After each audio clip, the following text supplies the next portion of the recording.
Yo. This is Disrupted Thought. I'm Rashad Harvey. He's Aaron Thomason. We're here to talk to you about what's going on in the world, entertainment, politics, religion.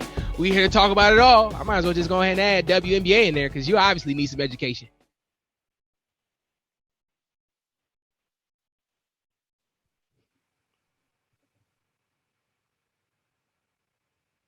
One hour later. You didn't say what you're supposed to say next. You didn't say nothing. What do you mean? You didn't. You didn't say what's good, man. You didn't say that. I don't know if I'm feeling it. I don't know if I'm feeling the energy. I don't know if I'm feeling it. I'm trying to edge. Listen, people. Nice little banter today regarding pre-production. Make sure y'all tune in. Nice little banter going in on the WNBA. Make sure y'all tune in every Sunday, as AT says. If our lives don't get in the way, every Sunday at 8 p.m. Eastern, we get on. We having a conversation about WNBA. And, you know, it like normal, it get a little chippy and somebody's a little irritated based off of other people's surmises of who's the top 10, top 5. You mad at me? I'm just reading what it say. That's not true. They ain't got it in it. That's not true. That's not true. One out of three got them in there. So what we're gonna do is go ahead and get to this episode before my filter stops working, because we do have a PG show. So let's go ahead, get to it. Set, bring us on in. No, this ain't nothing but healthy conversation. That's good people, we are back at it again. Gosh, back at it again. Back at it. As you can already see, it got a little spicy. Full transparency, Rashad is on my nerves. Not just tap dancing around him, not just irritating me. He's on my nerves right now.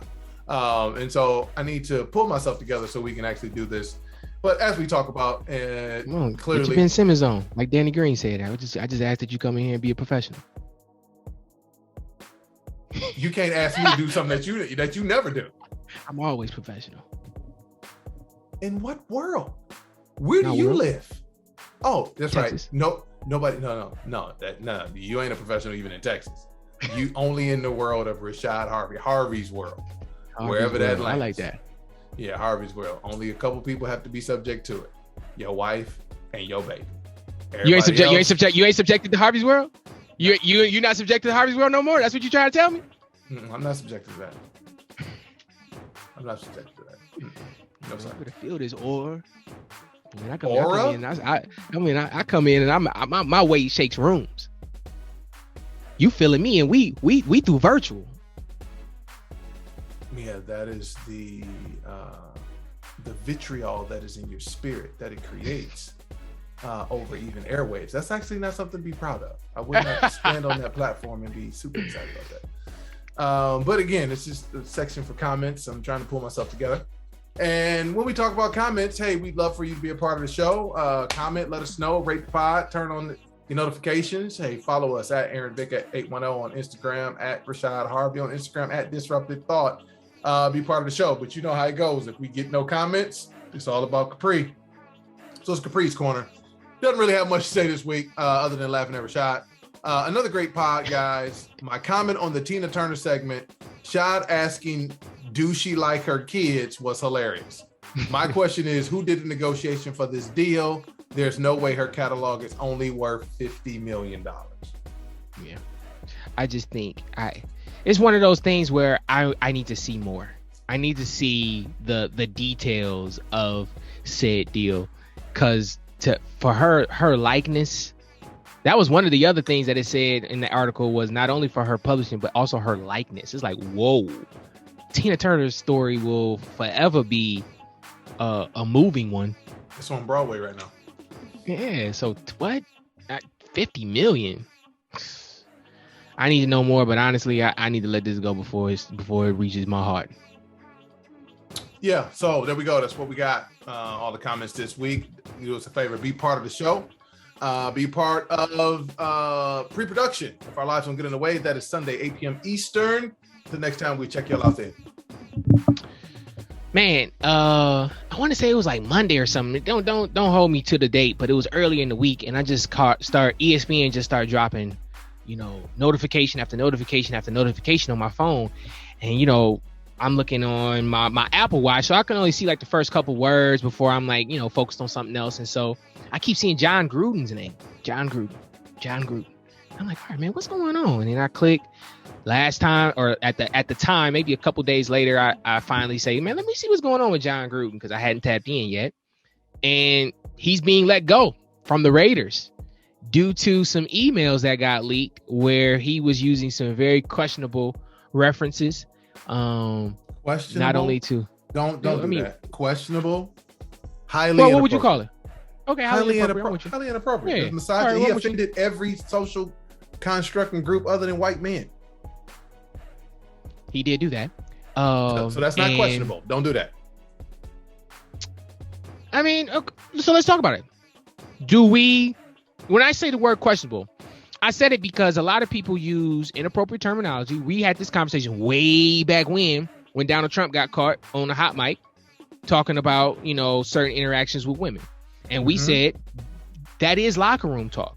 You say certain things, and I'm going to be clear. I'm not cool with anybody, any misogyny. I'm not cool with any racism. I'm not cool with nothing of the sort.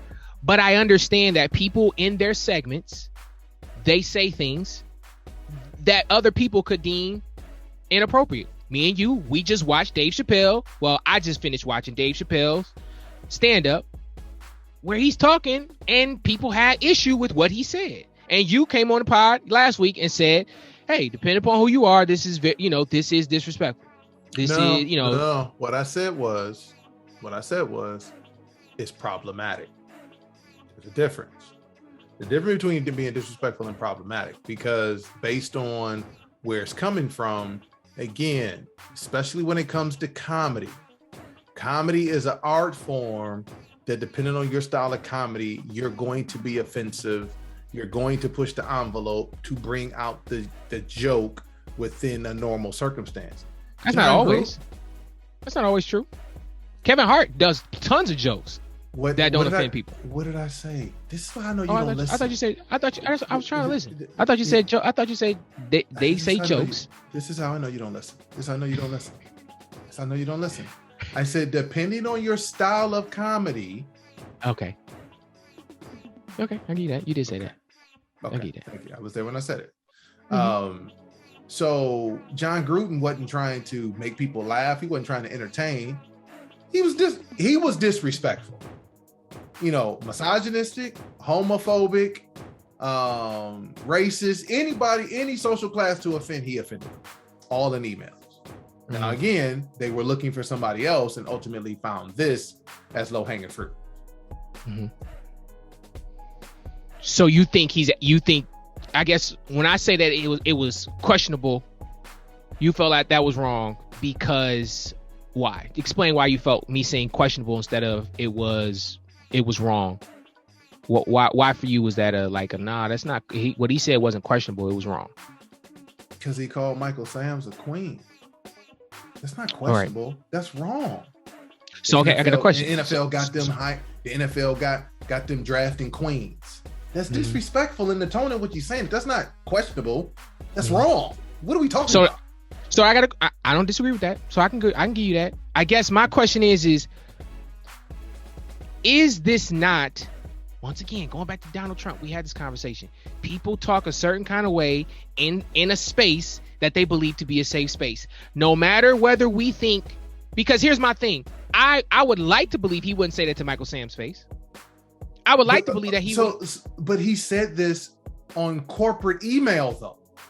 Yeah, which I don't disagree that was stupid. Again, if you're going to give in, again, we want to talk about Rachel Nichols. She was on the phone with her friend. We talk about other folks. They was on the phone with their friend. Donald Sterling. He was at home. Right. Okay. You want to talk about all this stuff. He's on corporate email. Yeah. Oh no, he deserved to be fired. He deserved to be fired. But here's my question though. Was he low hanging fruit? Right? Are we saying that if they go through corporate emails, that's not being had? You then get a week later, you got people from the Washington football team saying, yo, I got emails. Let me give you some of the emails that we got. No, they were going after Dan Snyder to begin with. That's who they were going after, was Dan Snyder, and Jon Gruden came up. There's 65,000 emails they went through. So let's be clear, just from the pure in group of it alone, are we saying that out of those 65 emails, only Jon Gruden the only one that's questionable or wrong? Right. Stop it. In the Billionaire Boys Club, that they're all white men, and they don't. Come on, man. We know better than that. On corporate emails. Yeah, come on, man. I guess for me, it really wasn't something, and maybe I'm coming off. I'm not defending them. I thought once it comes out, you got to be fired, got to be let go. To me, it was surprising, especially because the Raiders, they just put so much bread in him that just, it was surprising when I saw it across the ticker in my phone. But it's not a but. That's that. When we think about our everyday conversations, I would like to say probably in the last 10 years, that's something that's really heightened, is people being careful with what they say and do that can be kept in a cloud or in the data, whether it be images or it be text messages, emails, that just really, you may think they're deleted, but they never delete. They're never gone. They always just in there circling and until someone decides to reach up there and grab them and find out some of your dark little dirty secrets. So do you think that, well, it's not really thought, this is something that's going to continue, right? I'm kind of surprised that they just randomly only looked. Well, so this was happening to catch Dan Snyder? Yes, Dan Snyder been doing stuff against women in the Washington football organization for years. Mm-hmm. And so they were trying to start finding some stuff that shows that what he was doing. And then you start combing the survey, looking through 65,000 emails, and people, now you got multiple eyes on it. And this stuff is starting to get leaked to the press. It's just, you can't keep quiet. Well, that's one of the things I will say. I don't have a problem saying I appreciate is the level of concern, especially when it comes to the LGBTQ community. You just got to give hands out where kudos where it's deserved. They had a consistent conversation that helped lead change, and it's still leading change when you talk about disrespecting people via social media, internet, emails. And do you feel like you see that in corporate America since you've been in it, a change in tone, when it comes to emails or in locker room talk or around the way? Oh, I mean, everybody's talking about psychological safety. Everybody's talking about trying to make it safe to thrive. That's the buzzwords in corporate America. So you definitely are trying to teach people how to, confront their implicit bias. I mean, so it's definitely, if you're in a healthy work environment, and considering the workplace where with millennials and the group behind them, they look at sexuality and fluidity from a sexual perspective, way different than the previous generations. But yet these are the folks that we want to be in corporate America. So we have to have an environment that's inclusive of all of those that look like their friends, their constituents. So yeah, corporate is forced to actually have to do that.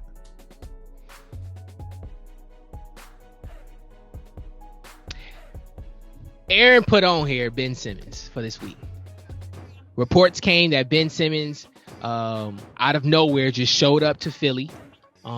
They were expecting him to be here or be there sometime this week, but he showed up. It was either the day before or the day of. I want to say it was their last preseason game or second to last preseason game, but basically he just showed up. Nobody knew he was coming, and he showed up, took his COVID test or physical test, some test he had to take to be cleared to play and all this, and it was a big conversation. Aaron, what you think about that? I told you he didn't have no leverage. I told you he had no leverage. I kept telling you he didn't have no leverage. His butt was going to either lose the money or he was going to show up and come to work. Simple. You the one kept saying Ben Simmons is this and Ben Simmons is that. Bro, they played chicken and guess who won? The 76ers won. Mm-hmm. So you think that Ben Simmons will be on the team at the end of the year? Questionable. So let's say it depends on how well he plays. Honestly, it actually does. If he really wants to get out of Philly, he needs to play well. So let's say he moves. They move him this year. Does he not get credit for orchestrating that decision? No, because he didn't get it when he wanted it. Ben said, see, when Anthony Davis said that he wanted out of New Orleans, he said, I want out of New Orleans. He never said, I'm never playing another game for New Orleans. He never said that. Ben Simmons doubled down and said, I'm done in Philly. Did he? Did Ben Simmons say that? Did Ben Simmons say that? Or did Rich Paul say that? It doesn't matter. That's his spokesperson. Okay. He said he was done. He said he wasn't playing another game in the Philadelphia 76ers uniform. Yeah, I feel like leverage. And he said, I'm prepared to sit out the whole season. I don't know if he said that, but that's what Rich Paul said. Yeah. Okay. I don't know. For me, leverage isn't so black and white. It's not, hey, if you don't get what you want when you want it, then you didn't have no leverage. No. Does he have Anthony Davis, James Harden leverage? No. But I think when you are a player of his magnitude, to say, hey, I want out, and yeah, he pushed his luck. And I'll go with you because Rich Paul is his spokesperson. So you got to take that on the chin. It comes with you. So, and especially if he ain't firing, it comes with you. So, yeah, did you think you were going to be able to get all of the chips that you wanted in the basket? No, you didn't get all the chips you wanted in the basket, but you're going to get some of those chips. And Ben Simmons is going to get some of those chips because he's going to get off the team. I'm sure he would have wished to have been gone by now. I'm sure Philly would have wished to have had him gone by now. But it just wasn't in the cards. So everybody's got to take a step back in order for business to be done. And 9 times out of 10 sounds like everybody's still gonna get what they want. And it also, I heard conversations of Philly saying they trying to talk to him to try to see if they can convince him to stay. You don't do that for a player who you don't want, who don't got no leverage. On top of what Joel Embiid said, but once again, I haven't heard anybody specific, Elton Brand, Joel, or anybody in the front office say, "Yo, this is what we're trying to do." That was all back report, but. We'll see. Again, if we just going purely basketball, for a man who moves as fast as he does, as agile as he is, can play the way that he plays on the defensive end of the floor at 6'10", with the skill set to be able to dribble the ball and pass it. Come on, man, this dude, if he actually locked in his mental, really is a unicorn. He could be better than LeBron James. He just doesn't have it. So again, they're like, yo, we can get what we can get out of this dude right now. That still makes us a better team because ain't nobody else out there we can get for him. So the best thing we can do is try to keep him because the money don't work, because we're trying to get the money work. But please understand, and I keep trying to tell all of you millennials, if you ain't on the side with the power, you ain't got no leverage. Guess what? They showed Kyrie Irving. He ain't got leverage neither. Your butt gonna sit at the crib until you figure out what you're gonna do. Listen, billionaires don't have time to play these games with these kids, bro. That's why I keep trying to tell y'all. Follow the money, and the money is who got the power. So you feel like Kyrie Irving is, because that was a big conversation, right? You got Stephen A. Smith, you got Shaq. We spoke about it, and I already said that I don't agree with Stephen A. Smith nor Shaq. You kind of agreed with them. You agreed with that perspective that he should be playing. He's a head case, all that kind of stuff. And cool, fine. You also have been on here saying you give grace for people who are still apprehensive when it comes to COVID-19. Right. But that don't go down to Kyrie for you. Or Kyrie just happens. That's not what I said. I'm curious. You're connecting a whole bunch of dots to make it sound. I thought those was easy dots to connect. Yeah, clearly you're blind while you're connecting these dots. So the issue with Kyrie is very similar as Ben Simmons. I said this on last week's podcast. Your best ability is availability, right? So if you always hurt, we can't fool with you. And in Kyrie's case, if you only gonna play 41 games, that's gonna be the 41 games on the road, and all of them you can't play because you can't play in California.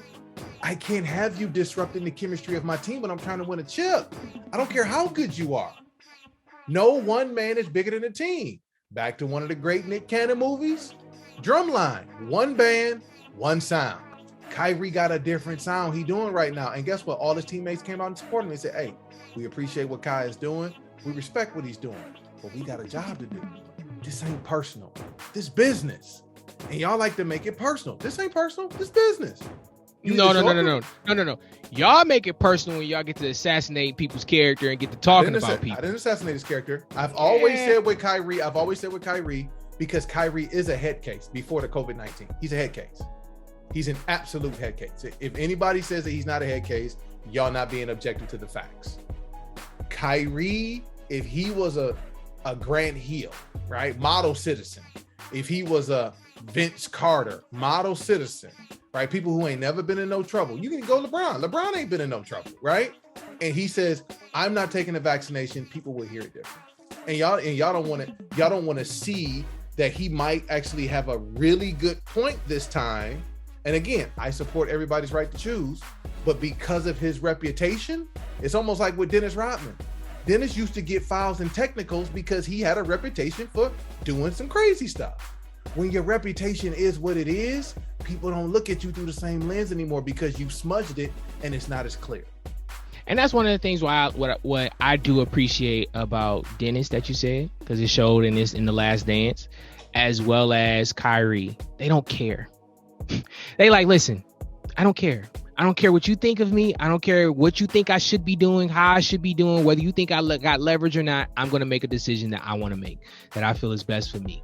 And we get to talking because obviously when you get to saying certain things, you know that you're saying, people are saying things that are disrespectful, especially to a person like Kyrie Irving, where you getting at his pride and you getting at his personality. Mind you, before a couple years ago, Chris Paul had the same kind of, well, he didn't have the same, but a lot of people thought Chris Paul was a terrible teammate. A lot of people thought Jimmy Butler was a terrible teammate. Guess what's going around the town now? Kawhi Leonard is a terrible teammate. All of these people get to create different narratives, and the players are just like, yo, we don't care about that. We just want to play. Kevin Durant, before he went to Brooklyn, he produced, but he also allowed people to create a narrative that just wasn't true. But Kyrie, call it whatever you want, and he came out and said, yo, I'm not retiring. I want to play this game. I just need time to process what's being asked of me. And that's that. And come find out, because I really wasn't paying attention, Jay Will, he ended up posting it. Bradley Beal came to New York and played. How does Bradley Beal, who's documented as unvaccinated, unless he has gotten vaccinated, hasn't told anybody, which hasn't come out yet, he comes and plays in New York, unvaccinated. But Kyrie can't. Hey, where's the consistency with that? Now let's be clear. If that's true, then Kyrie got a case, and people need to be accountable for that. Like, again, I'm going keep that same energy. If this the rule, if these are the rules, then let's do what we're gonna do by the rules. If we're gonna say we got nuance, then say we're gonna have nuance. Jimmy Johnson, who used to coach the Dallas Cowboys, he used to always say, he said, I got different rules for different players. He said, I ain't treating the dude on the practice squad the same way I treat Emmitt Smith, Michael Irvin, and Troy Aikman. Y'all crazy if you think they both got, everybody got the same rules. I get that. Kyrie Irving, as Stephen A. Smith says, he's box office, right? The fact that Ben Simmons, they're willing to welcome him and try to repatch the relationship is because the dude can really play, right? You got different rules for different people, bro. That's just life. Now but because of the New York City mandate, and this is what we're saying is supposed to happen, and Bradley Beal played, nah, I got a problem with that. Keep that same energy. If that's what it is, and let it be that's what it is, and it don't sound like that's what it is. No, it doesn't. And Kyrie, shout out to Kyrie, man, for processing it. I agree. I wish Kyrie had a lot more stability with his body and his injuries and things like that. But these are stuff he don't control. All he controls is his mind and what he wants to do or doesn't want to do. Now, should he be trolling people? No. But once again, we talking about recent. Kevin Durant, dude got caught having a ghost account. Like, these guys are human beings as well. And I think we forget that we just be like, yo, these are supposed to be model citizens. Charles Barkley told us that ain't what this is. But we believe these guys are supposed to be model citizens. Allen Iverson showed us that ain't what this is. And we get all upset when we find out, no, they're human beings. They want to get tattoos. They want to cuss. They want to wear cornrows. They want to actually think about a decision like the pandemic before playing. Like, yeah. And then on top of that, to me, like I said, at the end of the day, you're right. It's a business, and Kyrie and Ben Simmons get the opportunities to figure out what moves they want to make as things progress. And I don't think you lose out, or you might not have had as much leverage or as much juice as you thought you did. But for me, it's just hard to just say, yo, people that great have no leverage. They got leverage. It's just not as. There's levels to this. If Kevin Durant decided he wasn't getting, I don't mind you on that. I agree with you. Wasn't getting vaccinated, they gonna do something different. If LeBron James said, I'm not getting vaccinated, they gonna do something different. Y'all ain't in their stratosphere. As long as LeBron, listen, they said it when they was in the bubble. When LeBron and them, when they first boycotted, said, yo, we not playing, we going home. Everybody said, well, if LeBron leave, this thing is over with. You just got to know who you are. And Kyrie still is trying to figure out, like, yo, son, you ain't them. You trying to settle in and be you. And I'm cool with you being you. I'm cool with anybody feeling comfortable to do that. Now, let's be clear. This man ain't never going to be broke in his life.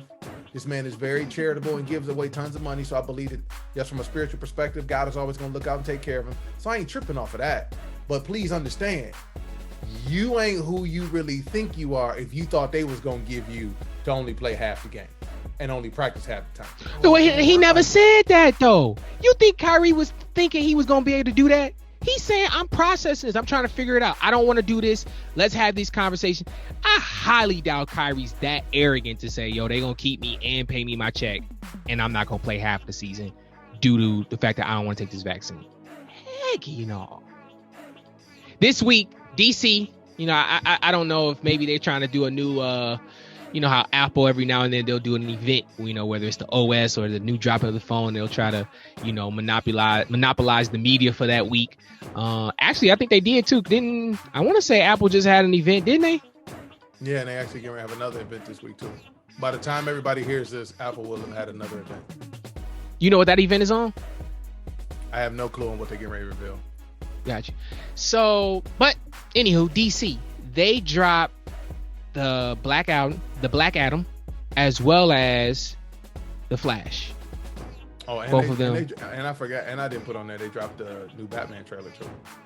I did see the Batman trailer. You're right. So they dropped all three of those. They trying to monopolize, and they look good. Let's be clear. DC ain't never struggled with a trailer. It's a full-length film that they be struggling with. Bro, them trailers always be hitting. But that's the full-length film that be having you scratch your head like, it was this scene in the trailer that y'all dropped a couple weeks ago? Because I'm not tying the two and two together. Aaron, what did you think of all three trailers? Well, I'm a rock fan, so I'm going to see Black Adam. So I'm a fan of The Rock, so I'll be going to see Black Adam. I'm rooting that thing is good. I like the anti-hero because it seems like that dude's story is more of a Killmonger type vibe where you kind of like the bad guy based on the story. The Batman trailer, with Zoe Kravitz as Catwoman and then bringing in the Riddler. I was like, okay, I see what we doing. Flash is probably going to be the weakest one for me. Just because I don't know if that dude can hold a film. It's not even really the story around it. I don't know that he's a star.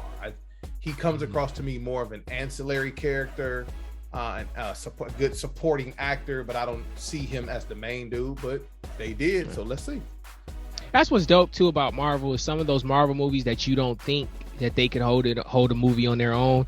They find a way to incorporate other Marvel characters that excite you. They probably got that from that whole X-Men factor because X-Men had 5-7 heroes all in one movie and probably figured that worked. But anywho, I do agree. The Flash, I don't think that's going to be able to carry a full movie and keep my interest. Batman, I mean, let's be honest. The last three Batmans were amazing. And amazing is a strong word, but they were very good. Very, very, very good. No one's going to complain about those last three Batmans in regards to the solo films, not the Ben Affleck Batmans. Yeah, not the Batman versus Superman. No, not the Ben Affleck joints, but the solo ones. Everybody, I mean, no one's got problems with that. The Black Album, for me, I'm hopeful of the Black Adam. Did you see Shazam? I did not, because I knew it was going to be trash. But it's about to get a second one. Because they did well. It turned out to be a kids movie. That's not with Shazam. Shazam really turned out to be a kids movie. So I'm just bruh, these solo DC films, I'm just really sketchy on. The only one that I've actually enjoyed, start to finish, was Aquaman. Aquaman was solid. All of these other ones though, the last Wonder Woman, You're the only one that believes that. No, I'm not. No, I'm not. If you look at the Rotten Tomatoes, they telling it to you too. That movie was as rotten as that score that they got. Well, we gonna see with the Black Adam. I'm gonna be real with you though. I don't want to see The Rock. I'm just like I'm literally don't want to see The Rock. I'm The Rocked out, bro. I feel like everybody right now. He is in everything. When I say everything, The only movie he ain't been in was Dave Chappelle's stand-up just now, and he probably was in the crowd, and they just didn't show him. Like, I'm just disrespectful. He in every kid movie, he in every adult movie, he in the rom-coms. I'm a little bit of the rocked out, but we'll see how the movie looks, all the way through. So even what was that? The Justice League. I'm gonna leave that one alone. The Snyder Cut was a little bit better, but you so disrespectful, bro. The Snyder Cut was really good. Like, it should have been broken up into 3 movies, though. It shouldn't have been broken up into one movie. That's the movie they should have produced. They could have put in the theaters. Yes, the Snyder Cut was what they put in the theaters. What they showed us was trash. Yeah, but the storyline was still the same storyline, which was bad. The images was better though, and you got a more of a fuller story than the instant. you got the full. So you doing 80s hip hop right now? You got me, but yeah, I'm not too hopeful for any of the 3 outside of the Batman. And honestly, if we think about it, the last 2 Batmans, if we throwing in Ben Affleck's Batmans, we really shouldn't be too hopeful for those either. Superman was good though. The first Superman, I like that. Did you like that one? I enjoyed it. Yeah. And actually, it didn't actually do well, but I liked it. Yeah. So last week we were supposed to talk about Dave Chappelle. What was it called? The Closer. But I hadn't seen it, so I watched it this week. In the beginning, it was like a slow burn. Like in the beginning, his first couple jokes, you could tell they was just off the head, probably something he really didn't write, which was cool. I had no problem with it. But once he got into his materials, like, oh, okay, we cooking with grease now a little bit. And so, Aaron, go ahead and throw you the ball first. What you think of this movie, man? What did you think of it? Listen, I mean, you kind of gave it last week, but go ahead and say it again. Last week, I said, man, it's problematic. I mean, the one thing you always have to pay attention to people who crack jokes in just normal conversation or sarcasm. A joke can't be funny. And again, now 2 things about a joke being funny. It's about its audience, because people have to understand the humor, but a joke cannot be funny without there being truth to it. It just can't. Because if there is no, like, I couldn't crack a joke about you, Rashad, being a bad father. That's not going to be funny. There's no truth in that. Right. And so, again, depending on the audience, right? That's why I said it's problematic, because if you're on the wrong side of the joke, you don't think it's funny. Mm-hmm. I think that it had moments where I watched it and I laughed. And it had moments when I watched it and I felt this isn't something I should be laughing at. And that's just me personally. There was portions of it where I thought it was funny. Like, all right, that was a funny joke. That was a harmless joke even. I'll give you a prime example, right? When he talked about the baby. I thought that was kind of like a slight harmless one, even though prayers out to the family in whom he did kill. But that was just and mind you, that was a light joke. That was light. So some of it, man, it was funny because I probably I want to say 30 minutes into the movie. It's about maybe an hour at best long. Yeah. Maybe about 30 minutes into it, I caught these 2 people in the crowd that on a certain angle you always saw them. I'm not gonna get no details on who, what they look like in this and that third. Oh no, the internet then caught them too. And looked like a mother and a daughter. Yeah, and they were not happy. They were not happy. And I think that, if that's the bridge that you want to cross as Dave Chappelle, the truth of the matter is in today's society, all it's going to do is just magnify his allure. He already had GOAT status, and when you're willing to cross certain lines, the truth is it adds a certain mystique to people nowadays, whether we believe the lines to be good or bad. Prime example, R. Kelly gets convicted, and they said the next day his listens went up 500% the next day or something crazy like that. His sales. It's just our culture. And so some of the lines, I'm gonna be honest with you, I just whether he should have pushed them or not, whether I understood it or not, to me that wasn't a platform to do it. that wasn't the space. And I understand that being his art, and I understand that being what he considers to be his voice. I think that there's just wisdom in saying, you know what, I'm going to try to appeal or have this conversation in a different kind of light. I'll give you a prime example. If he would have took the approach he took with that stand up, with the approach he took with that COVID stand up he did out in the field, remember? Mm-hmm. I like that approach. I feel like that was one that he was not trying to make fun of no one, but he had obviously content in there that people laughed at, and it was more thought provoking than it was like a funny comedy. It was more thought provoking. I just feel like in my mind, I'm not here to tell his art. I just felt that would have been a better approach than to make jokes of what we know to be a very sensitive topic in America right now. Now, are they and the also other thing I want to add is to associate that group with cancel culture. I think is a bad narrative.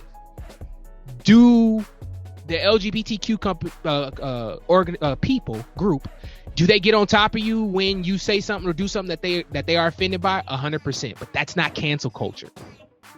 You got the Me Too movement was canceling people. You got, people with a part of certain black cultures or black groups that was trying to cancel people. Why are you trying to? But you had different groups that played a role in cancel culture. And I just feel like to associate the LGBTQ community synonymously with cancel culture, I didn't agree with that, but to each his own. That was really my take. I feel like it was portions of it that I was like, all right, I get it. That was funny, and then portions of it just didn't feel appropriate. Back to what we was talking about with Jon Gruden, it didn't feel appropriate to even laugh at. Yeah, no, I mean it definitely has some joints where you like, ouch, ooh, they're gonna be mad about that one. But again, you don't turn on Dave Chappelle, and you don't turn on Chris Rock. And I always go back to my experience of seeing Chris Rock live. I remember his first couple jokes he cracked. And it was with a predominantly white audience, and it was some tough white jokes in that joint, and they was acting stiff. He says, y'all know what y'all signed up for, right? Y'all know who y'all came to see. And so you don't come to see Dave Chappelle thinking he's gonna be politically correct. If you want politically correct, you go see Kevin Hart. To your point earlier, Kevin Hart gonna crack jokes. He gonna make everybody feel good because he gonna put himself at the center of it, right? Mm-hmm. Tiffany Haddish probably gonna be the same way, right? When you look at some of those communities. But that ain't Dave Chappelle. Dave Chappelle he's always been political. He's always been right on the edge. So since he's always been on the edge, that's who he is. Now, mind you, I get that, but I'm gonna be real transparent on this one. Two people who are hit and miss for me as I was growing up, and I watched it, and I'm fine saying it. Paul Mooney and Richard Pryor. Both of them for me was hit and miss on their shows because I didn't like the constant conversation about black people. I didn't like the constant putting down of black people. And call it whatever you want, whether you viewed that as their content or not, that's not for me to debate. But for me, whenever I saw Richard Pryor, all too often, that was his content. And mind you, you talk about Eddie Murphy, you talk about Bernie Mac, you talk about I forget the other guy. It's another guy I'm thinking of his name. Red Fox included. Like there are people who talk about certain content that is relevant to today. And like you said, man, it's all about what you different stroke for different folks, whatever you prefer. But for me, when I listen to it, I can understand it just was a bit much to me. Was it a bit much for you? I mean, let's talk about your experience your experience watching it.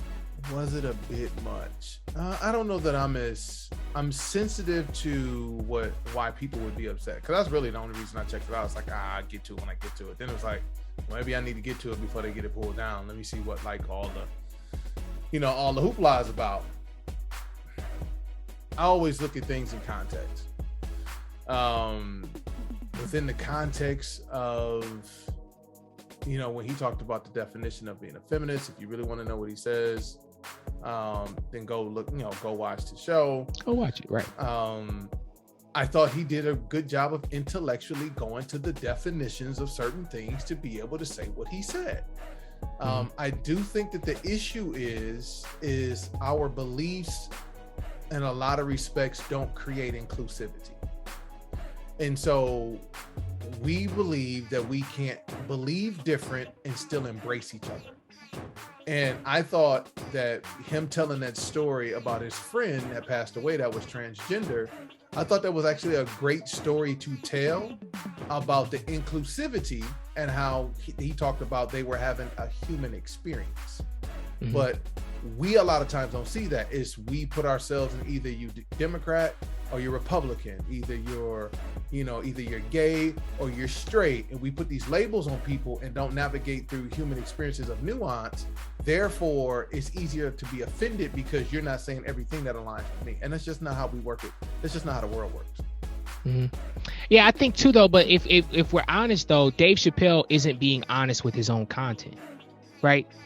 He goes on. He went on. I'll give you a prime example. He goes on the stand-up and he speaks about how, if you watch my stand-up or if you know me, then you would know I'm not this type. Which I don't disregard. I don't disagree. When I think of Dave Chappelle, first things that come in my mind aren't, an adversary or lack thereof an ally to that community. But you're really not properly checking the temperature if you don't realize that you might not be a part of that space, but some of your rhetoric and the way you're saying it, in the desire to, because Dave Chappelle isn't a perfect orator, and we get to these places where these people get to speak, whether that's what you do as a profession, as a celebrity, a comedian, or you're a motivational speaker, or you're a preacher. You don't get to be at the mountaintop and then say no one can critique my rhetoric. No. You're at the mountaintop. We respect your creativity, but that doesn't mean that people can't still create or critique your rhetoric. And when you get to a place where you're uncritiquable, to me that's a bad place. And he clearly has a perspective that his rhetoric is not problematic. It shouldn't be problematic. If you knew my heart, it wouldn't be. And it's just like, all right, well, are you really? Most comedians in the craft and being on stage say that that's their sacred place. So yes, can people critique him? Again, we're talking about a dude, and he said it in stand-up. He said you talking about a guy who left $50 million on the table, and they told me I was crazy. Again, when we talked about earlier in the episode of being able to say, hey, just do you, be authentically you. That's what he's doing. But when you make the decision to be authentically you, you are putting yourself in a vulnerable position that somebody else is going to have something to say. Now, when you say that I'm going to fit in, and I'm going to play by everybody's rules to make people comfortable and not and make them at ease, then you keep the criticism down. So I didn't see him whining. Kevin Hart still gets all the criticism because Kevin Hart does stuff to get criticism. But even let's talk about Ellen DeGeneres. Her last 2 years been crazy. She been getting Ellen started catching it because of how they were running her show. That's what I'm saying. Like, it ain't like Sinbad when he was at his height because he did clean comedy. Sinbad wasn't catching no heat. Wasn't nobody mad at him talking about afros and bell bottoms. Right. Oh man. Right. Cedric the Entertainer, because of how Ced does his comedy. Ain't nobody mad at Cedric the Entertainer. Right. True. You know what I'm saying? Even as offensive with all the N-words and getting high and everything else, ain't nobody mad at Cat Williams. Okay, yeah, that's the one debatable, but I give you that one. No, comedians mad at Cat because Cat do some other stuff, but you talking about offending people? Ain't nobody mad at that based on their content and what they're doing. Dave Chappelle and a Chris Rock, they've made a decision that we're going to be more political in our conversation. And since they're going to be more political, you can go look at any of their stand-ups. You can go back and look at the Chappelle show.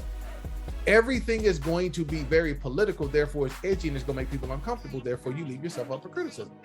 Right. Listen, by all means, man, like you just said, he as he said, he left 50 and tripled his money. So to each his own.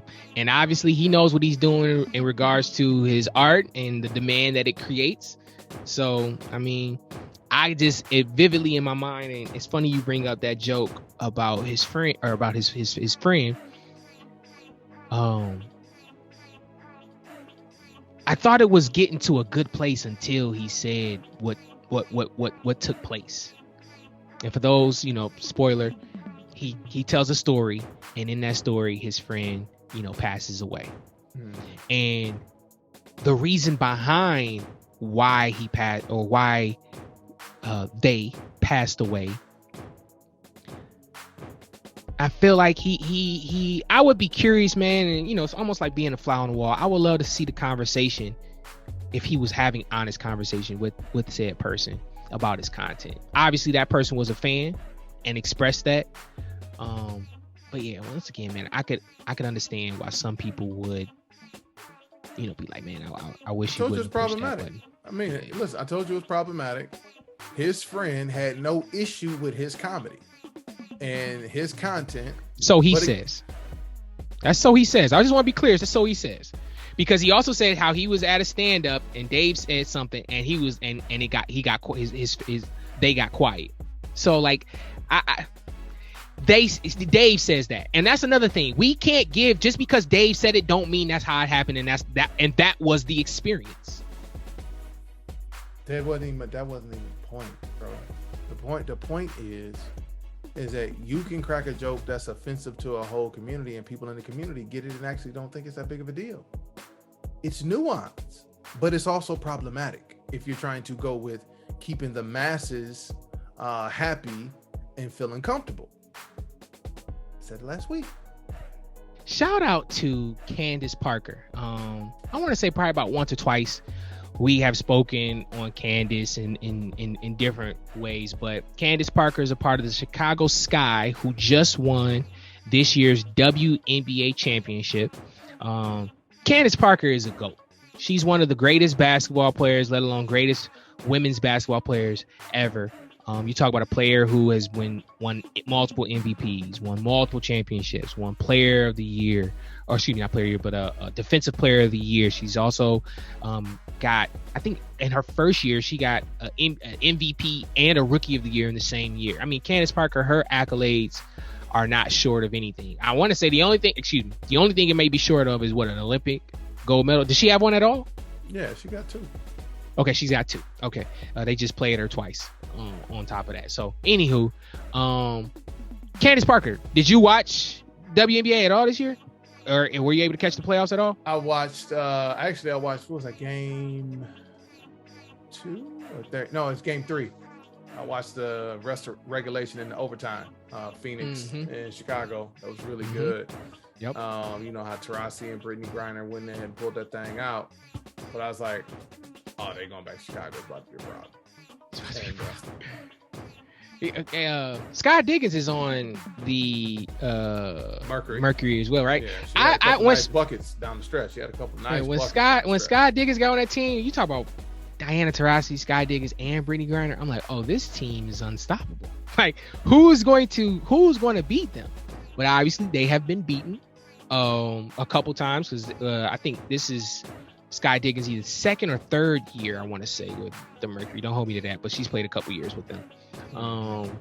And I think the Mercury won one this past 3 years. But anywho, shout out to Chicago Sky. I mean, expansion team.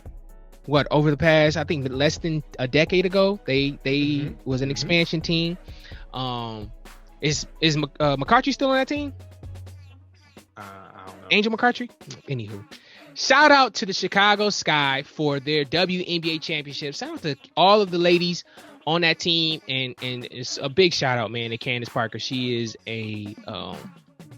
just her story. You think about the golden years that she had where she was playing with Lisa Leslie. I remember just the excitement that I had just watching that.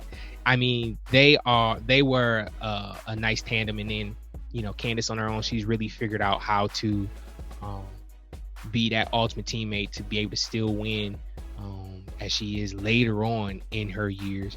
AT, what did you think of this WNBA season as well as the championship? Man, honestly, I wish I was watching more of it. Like, sometimes they didn't really advertise it. I felt like they advertised the games more last year. Yep, they did. Maybe it was overly, I thought it was overly advertised because it was in the pandemic and wasn't much new content on TV. So that could be it. But I just like, yo, the game's on right now. Like, oh, I had a bunch of like, yo, the game's on right now. I had a bunch of that. But Candace Parker, I've been a fan since she was at since she was at Tennessee with Pat Summitt. And, I've loved women's basketball since high school. Just going back to some of the players, nobody would know these names, like the Stephanie Grays that played at Cass Tech, and some of those players. I'm like, yo, these women are balling, to some of the ones that I became very good friends with at Oregon State, when they were ranked and we were trash. I mean, like, women's basketball is, I actually really, really enjoy watching it, but they didn't do a really good job of like really advertising it, because minimally I would watch the playoffs. And I didn't even really get a chance. So that's, like I said, I watched the end of regulation in the overtime of game 3, which was exciting to watch. I mean, it was going back and forth, getting these buckets to see if we can figure this out. And I think Skylar Diggins crossed somebody over so bad and got a wide open layup. So again, it's entertaining basketball if you understand the fundamentals. If you want to watch it, is everybody dunking? No. Is Brittany Griner, drop stepping, dunking on some folks? She actually is. Yeah, every now and then. Every now and then. She is. She will drop step that thing and punch on somebody. But no, I just thought it seems like it was a good season. Just a lot of people didn't watch it, which again goes back to why the money, the revenue, and everything else is down. That doesn't make it the most profitable sport here in the United States, where something about us and our culture in the U.S. doesn't embrace women's basketball like they do in Europe. But specifically with Candace Parker, fan. And you look at her being able to take her brother playing in the NBA, having a nice career, and just being able to just say, hey, I take this from my brothers. This is part of the legacy of my family, and being able to stand out on her own. I love it.